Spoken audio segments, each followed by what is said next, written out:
فیضان گرامی، اب یہ حجاج یہ بہت ادا، اس کا یہ بھانجا محمد بن قاسم، ایک اور نام یہ جو بنو امیہ کے آخری دور میں، اور پھر یہ بنی عباس کا ایک بہت بڑا گورنر تھا، ابو مسلم خراسانی ہے، ایرانی۔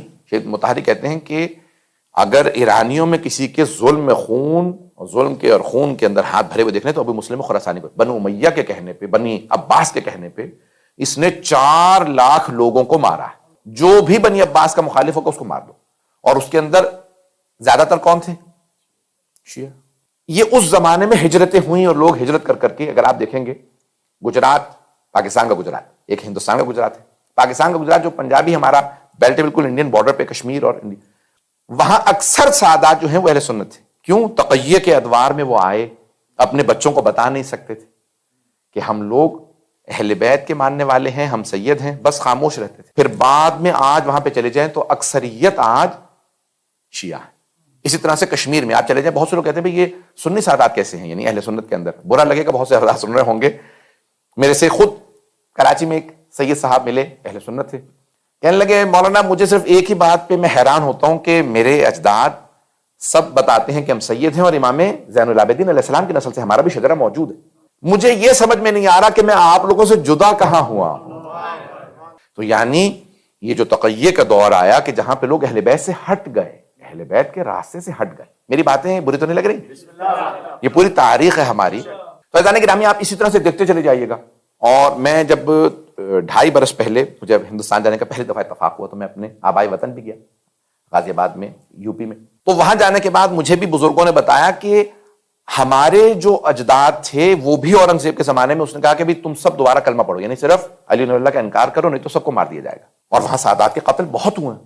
مغلوں کے زمانے میں سادات کو مارا گیا، سب ادوار میں نہیں لیکن کچھ ادوار میں اگر آپ دیکھیں گے تو بے انتہا ہندوستان کی تاریخ میں آپ کو ملے گا کہ انہوں نے سادات کے قتل کی۔ میری باتیں برے تو نہیں لگ رہی ہیں؟ یہ سب ہوا ہے، شیعوں کو مارا گیا۔ تو وہ بتانے لگے کہ ہمارے اجداد سے کہا بھی آپ لوگ اعلان کریں کہ آپ لوگ سنی سید ہیں تو آپ کو سب کو مار دیا جائے گا۔ تو کہا سب نے میٹنگ بلائی، جو چند 100 گھر تھے، یہ چند جتنے بھی رہے ہوں گے اس زمانے میں، تو کہا کیا کیا جائے؟ تو کہا کہ اب یہ ہمیشہ تو زندہ نہیں رہے گا، جب تک اس کا دور ہے ہم خاموشی سے گھروں میں چھپ کے مجلسیں کر لیں گے۔ تو اعلان کر دو کہ ہاں ٹھیک ہے ہم لوگوں نے سنی مذہب اختیار کر لیا۔ جب باہر جاتے تھے تو پھر کیا کرتے تھے کہ جہاں جہاں بادشاہوں کے جاسوس بیٹھے ہوتے تو ہاتھ باندھ لیتے تھے، گھروں میں آ کے پھر دوبارہ نمازیں دہراتے، تکرار کرتے۔ چھپ کے مجالس ہوتی تھی۔ اسی ہندوستان کی تاریخ میں ایک ایسا دور گزرا ہے، یعنی برصغیر پاک و ہند کے دور میں، کہ لوگوں نے چھپ چھپ کے مجالس کی۔ لوگ کھل کے مجالس نہیں کہا۔ آپ صرف سمجھتے ہیں کہ بغداد میں ایسا ہوا، عراق میں ایسا ہوا، بنو امیہ بنی عباس کے زمانے میں ایسا ہوا، نہیں، خود ہمارے اس ملک کی اس تاریخ میں اگر آپ دیکھیں گے تو چھپ کے لوگ مجالس کرتے تھے، کھل کے مجالس نہیں کر سکتے تھے۔ یہ آپ کو معلوم ہے؟ چند افراد کو تو معلوم، باقی سب خاموش بیٹھے۔ سننا چاہیں گے حضرات؟ میں پیش کروں کہ جب وہ جیسے ہی اورنگزیب مرا تو پھر سب نے دوبارہ اعلان کیا کہ ہم لوگ شیعہ ہیں، ہم سادات ہیں، اور آل محمد علیہ السلام کے گھرانے سے، امام رضا کی نسل۔ اب وہ کہتے ہیں، ہمارے جو وہاں کے بزرگ تھے وہ کہتے تھے کہ اسی دوران بہت سے لوگ ہجرت کر کے چلے گئے۔ اب یہ معلوم نہیں ہے کہ وہ اپنے بچوں کو بتا سکے یا نہیں بتا سکے۔